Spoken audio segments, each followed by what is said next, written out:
How do you grift a nation? A country of 50 states, 330 million people, and 1,000 different dreams. You don't do it with a mask and a gun. You do it by shaping the one thing people value more than their money, their identity. We're saving Christianity. We're saving God. We're Grant saving this task force clear and righteous targets for violence. How do you Surrounded. interpret DEI?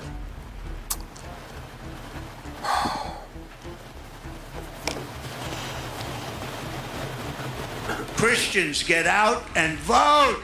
Just this time! The characteristics that mark black culture as a generalization, in the same way Paul's talking about Cretans on Crete, they are evil, murderous, violent, bestial people.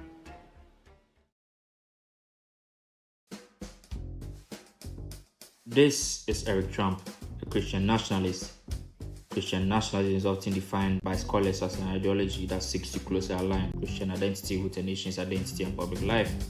But here's the tension. When religion and politics become tightly linked, they begin to reshape each other.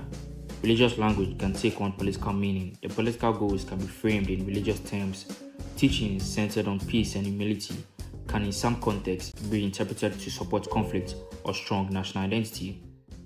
But where did Christian nationalism come from?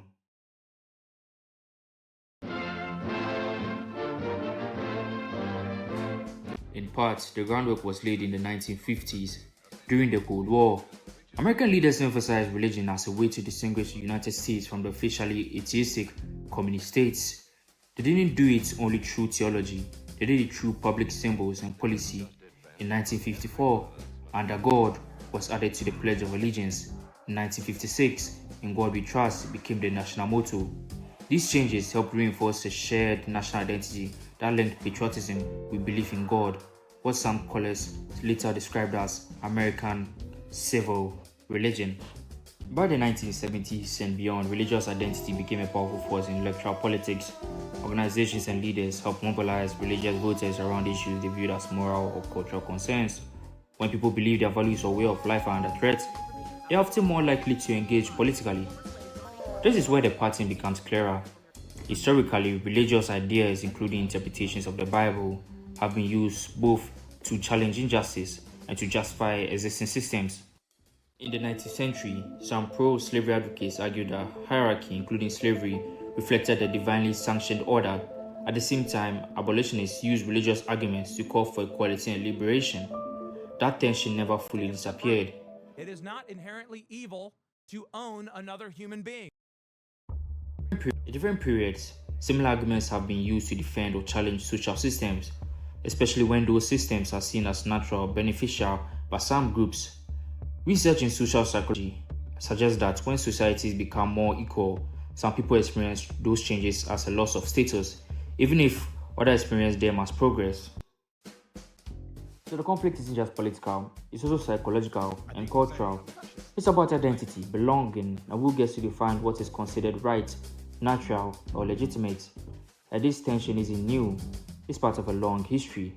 Christianity in the West began as a small, often marginalized movement within the Roman Empire, sometimes tolerated, sometimes persecuted. But a major turning point came in the 4th century. With the Edict of Milan under Constantine the Great, Christianity was legalized. Over time, it gained influence, and by the end of the century, under Theodosius I, it became the empire's official religion. That transformation took generations and involved internal debates about doctrine, authority, and relationship between church and state. But it created a lasting tension, a faith that began on the margins, now operating within the systems of political power. But this is a topic for another video.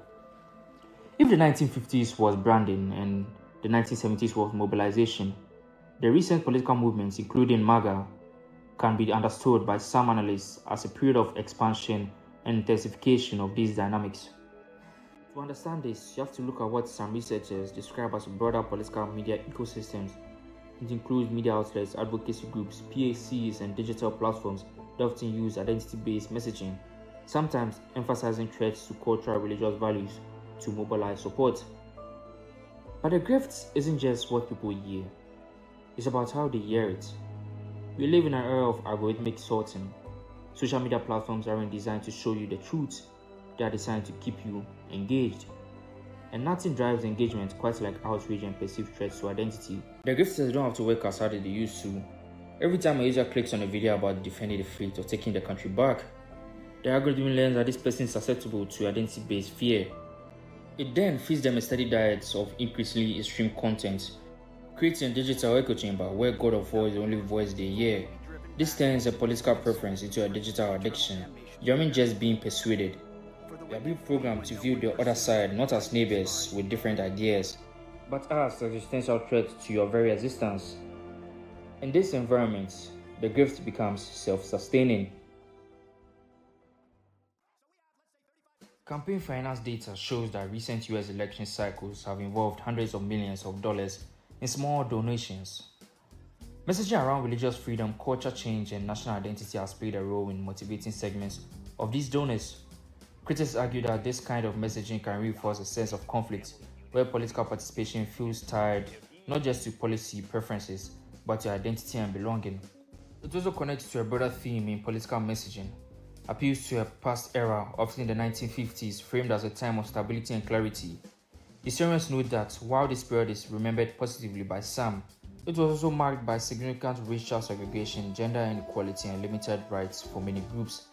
This creates a powerful narrative contrast between a perceived past order and a present seen as uncertain or changing. They've essentially replaced the biblical call for sacrifice with a political emphasis on strength and protection, at least in the view of critics. In this framing, leaders are valued less for reflecting shared moral teachings and more for defending the group identity in a perceived conflict. When people come to see equality of others as a threat to their own position, political messaging can become especially effective because it ties policy debates to personal identity. They don't need to win every argument. If they can shape how people see themselves and their place in society, in that sense, identity becomes a powerful form of political currency. But this isn't just an American story. Researchers have identified parallels between different forms of religious nationalism around the world, including in countries like Israel, where religion, national identity, and politics are closely intertwined, though in historical and culturally distinct ways. In the United States, some Christian Zionist groups support Israel for theological as well as political reasons, including beliefs tied to biblical prophecy. At the same time, US-Israel relations are shaped by a wide range of strategic, political, and cultural factors, not a single unified motive. Some analysts argue media coverage and political messaging can reinforce these connections, presenting international conflicts in moral or religious terms that resonate with domestic audiences. In these cases, complex geopolitical issues can be framed in ways that emphasize identity, belief, and existential stakes.